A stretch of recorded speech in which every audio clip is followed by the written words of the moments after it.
Okay, so we got a 2018 BMW 4 Series here.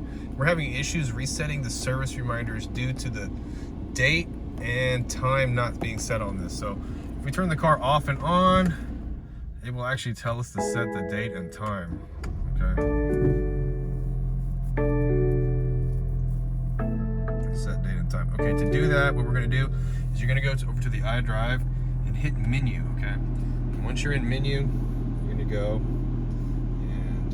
To go to my vehicle, hit the iDrive in, okay, and then you're gonna be in this menu here. You're gonna go to iDrive settings, hit the wheel button in. That's what I mean right here. Just press this in. That's the enter.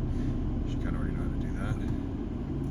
And then right here in iDrive settings, you're looking at date and time. If you look at this one, we're not set up at all. Okay, so we're gonna go ahead and turn on automatic time date.